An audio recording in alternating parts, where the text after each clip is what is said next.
Welcome to Agri Monitor, your go-to source for agricultural news across Namibia and the wider region. I am Jacques Tutua, your presenter, and today's show is packed with everything from livestock market updates to major regional investment plans shaping the future of farming. Namibia's beef sector is making big moves with new markets opening up and bold investment talks underway. South Africa's foot and mouth disease battle continues to develop, and Nampo 2026 is gearing up for a world record attempt. So sit back, stay tuned, and enjoy the show. Namibia is a land of movement, with waves that never stop reaching forward. Here, adventure is not something we search for. It is something we are born into. In every corner of this country, creativity rises, from artists, from athletes, from dreamers. And when the world comes to explore Namibia, they discover something extraordinary. Because when sport moves people, creativity moves ideas, and tourism moves the world toward us. Something powerful happens. A platform where movement meets imagination, where industries connect, where opportunity grows, where Namibia's next chapter begins. Welcome to the Creative Sport Tourism Expo. Exhibit, partner, experience. Creative Sport Tourism.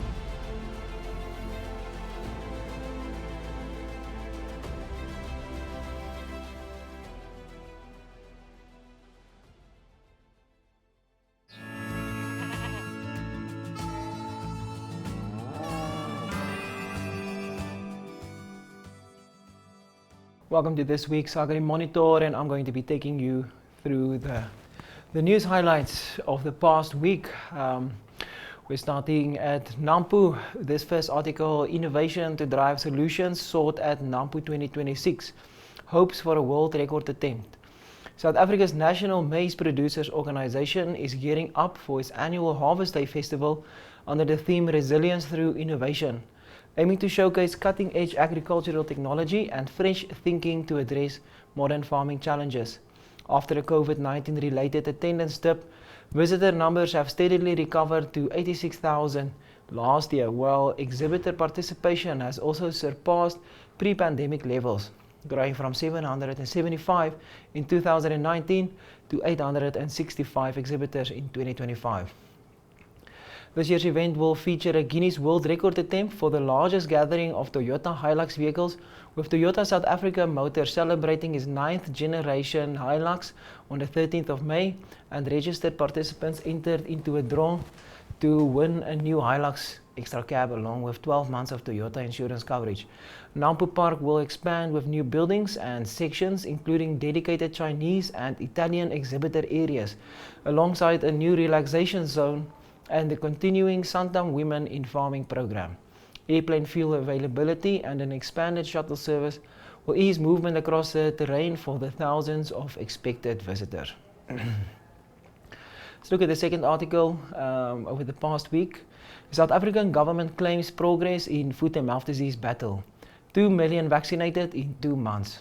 South Africa's Minister of Agriculture, John Steenhuisen, has announced encouraging early results for the country's mass foot and mouth disease vaccination campaign, reporting no new breakthroughs recorded in herds that have already been vaccinated. Between February and March 2026, provinces vaccinated a total of 2 million animals, which the minister described as a clear evidence that the strategy is working to protect the national herd. As of 10 April 2026, a total of 1,317 cases has been recorded nationally across all 9 provinces, with the Free State leading at 328 cases, followed by Northwest with 247 and Gauteng with 241.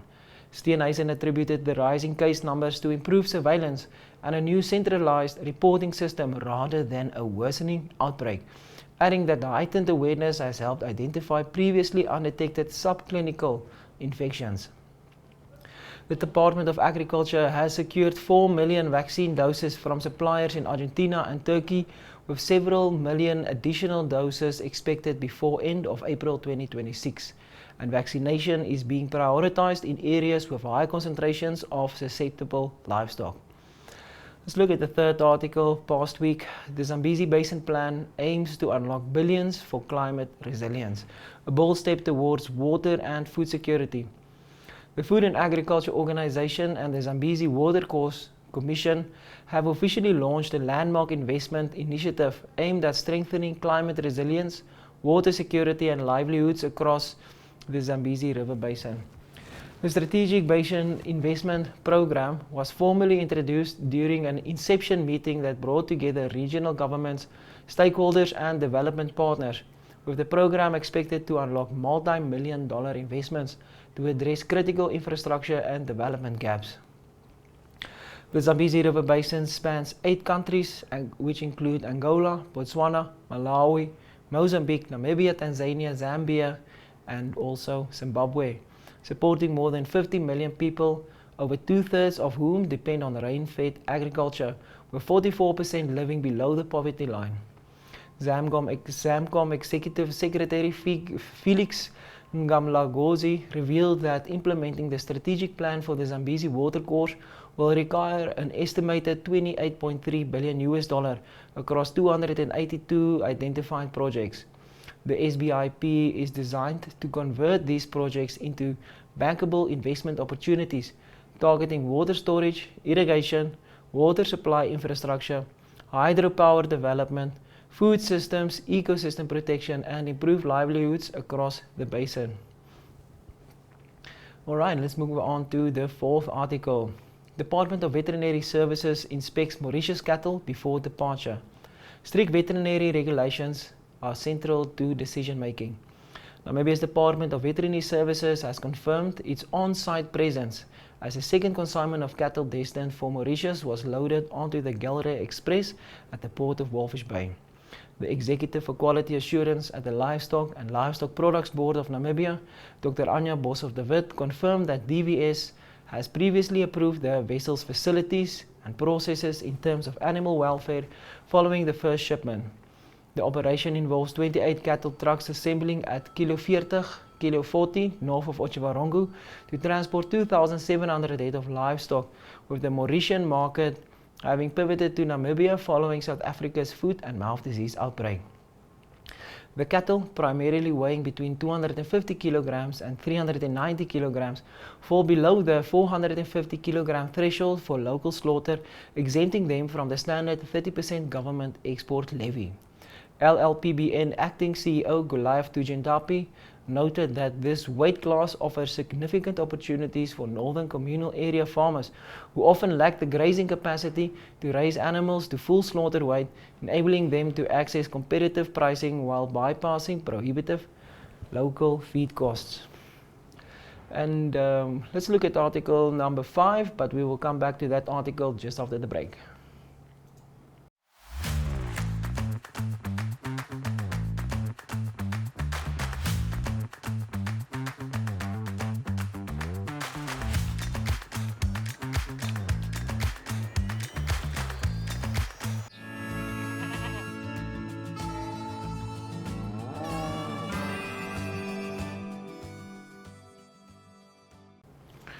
Welcome back after the break, and we will continue with the news. The fifth article, Article 5 for the last week. It reads, livestock sector booms in February. Sheep up 69%, beef exports double. Namibia's livestock and livestock products sector recorded broadly positive results in February 2026, with growth across cattle, sheep, goat, poultry and egg marketing. Year-to-date cattle marketing reached 30,960 head, a 0.6% increase compared to the corresponding 2025 period, while month-on-month marketing rose sharply by 59.6% to 19,035 head in February. Total cattle slaughtering rose by 11.7% year-on-year to 12,988 head, with export abattoirs accounting for 55.4% of total market share. Live exports climbed 34.1% to 6,047 head, absorbed entirely by the South African feedlots.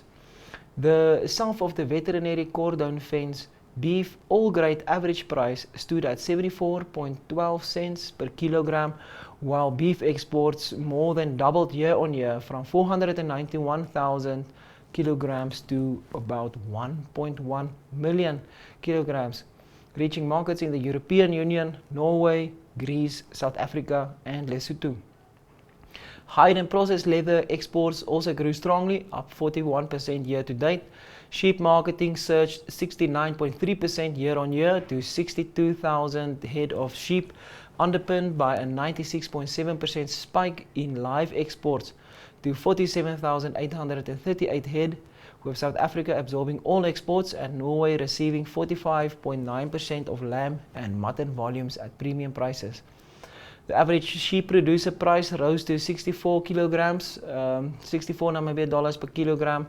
The goat sector, and then in the goat sector, it grew by 13.5% year on year to 7,741 head of goats, with live exports to South Africa driving virtually all marketed volumes. And the goat lamb auction price averaging 39.58 Namibia dollars per kilogram. The pork sector. In the pork sector posted modest 2.8% year-on-year growth, while pork imports declined 21% and the ceiling price remained at 55.17 Namibian dollars per kilogram. Year to date, chicken marketing grew 18.2% through the sector, though the sector faces potential threats from avian influenza in South Africa, while egg marketing surged 35.8% year-on-year. Domestic milk production declined 4.6%, pushing dairy imports up for 59.2%, with milk self-sufficiency ratio standing at 58.3% and South Africa supplying 94.3% of total dairy imports. So basically all our imports are from South Africa, all the dairy products. While positive price trends and improved throughput signal strong producer confidence, long-term sustainability will depend on market diversification and expanded domestic production capacity. Let's look at the sixth article for the week. It says Meatco and Arab Bank hold strategic talks targeting Namibia's beef sector. Namibia's state-owned meat processor Meatco has held high-level talks with the Arab Bank for Economic Development in Africa to explore investment opportunities across the country's beef value chain. The engagement took place on the 8th of April in Windhoek, where Meatco hosted Bedia President Abdullah Khalil Al-Muzaibi and his delegation, with discussions centering on mobilizing development finance to strengthen export capacity, deepen local value addition, and improve food security outcomes.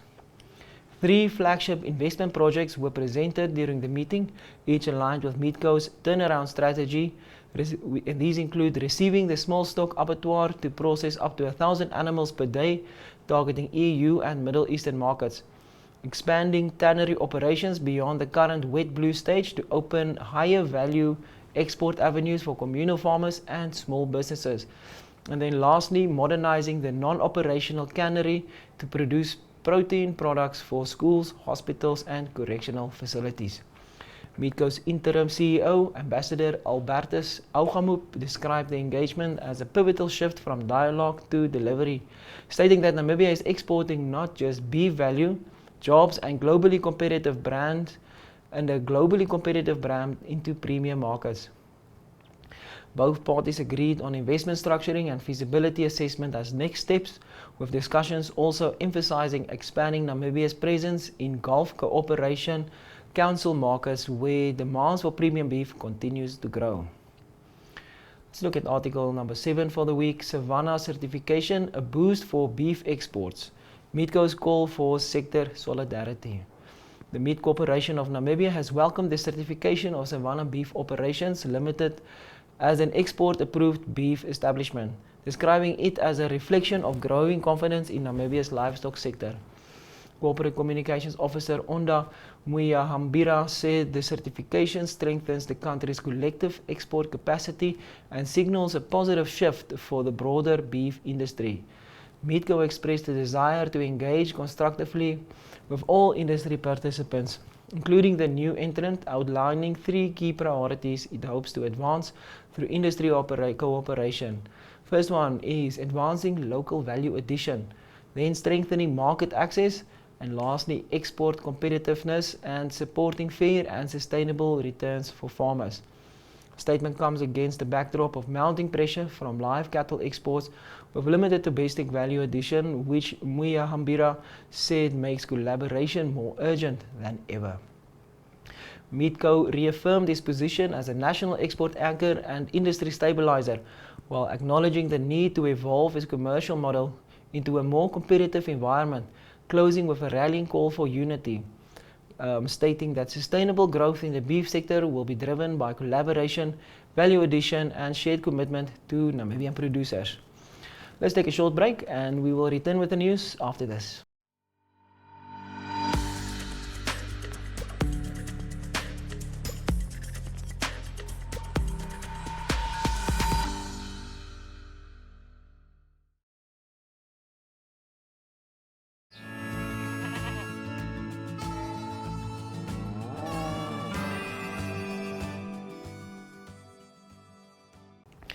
Welcome back after the break, and we continue with the news. We look at the last articles in the final section of the show.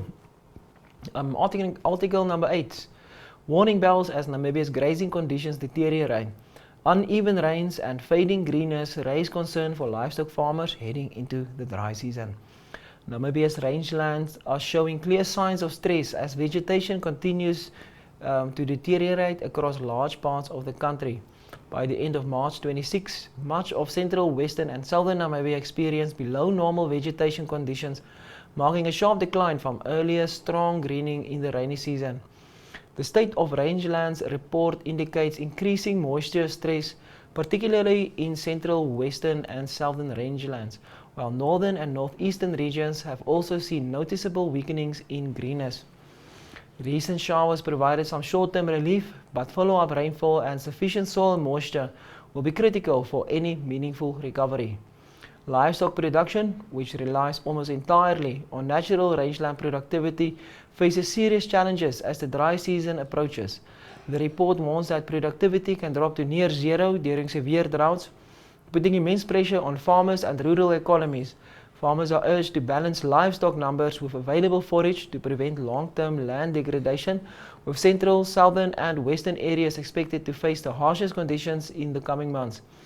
This uneven 25-26 rainy season serves as an early warning for all the agricultural sectors. Let's look at article number 9. Agriculture vote 37 cut by 26%. Budget cuts threaten food security goals.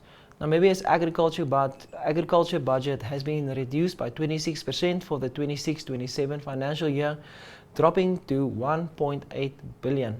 Minister of Agriculture Inga Zamwani warned that the cut will significantly affect the ministry's ability to deliver on key priorities of food security and land redistribution. The budget comprises of 1.4 billion for operations and 352 million for development.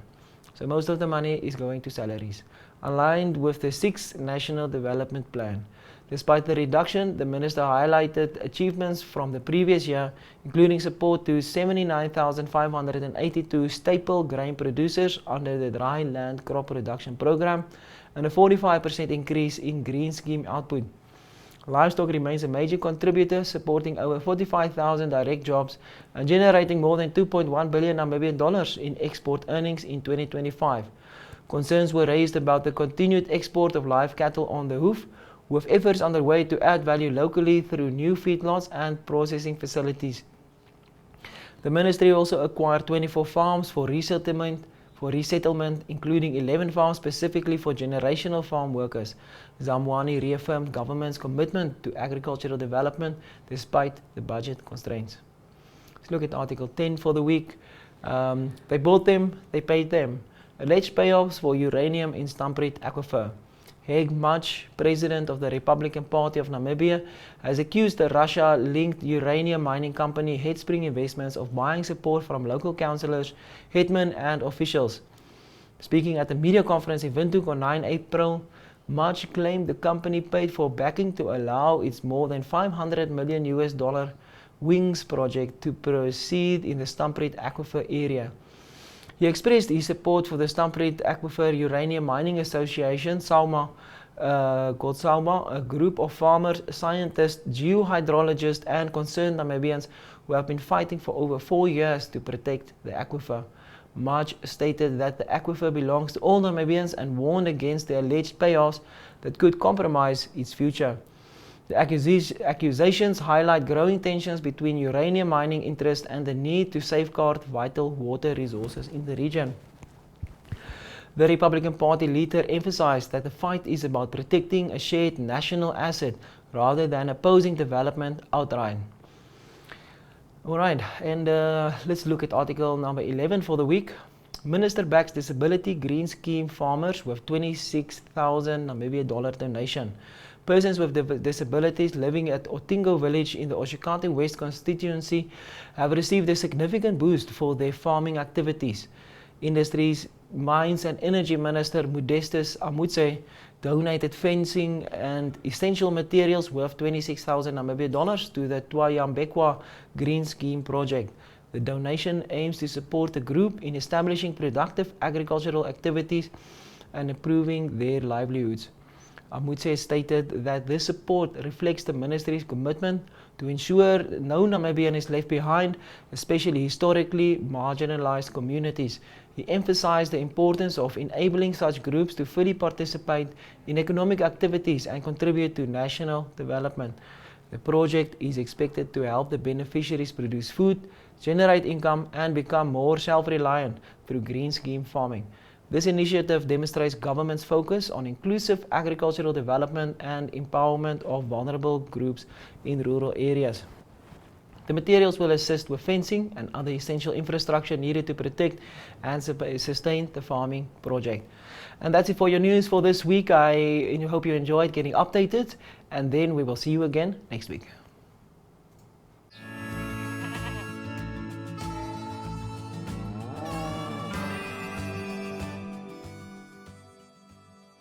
And thank you for joining us for today's show. That wraps up today's edition of Agri Monitor, where we bring you the stories shaping agriculture across Namibia and the region. From booming livestock markets and new export opportunities to major investment plans and the fight against foot and mouth disease, there is never a dull moment in this sector. We hope today's show gave you valuable insights to take back to your farm or business. Till next time, enjoy yourself.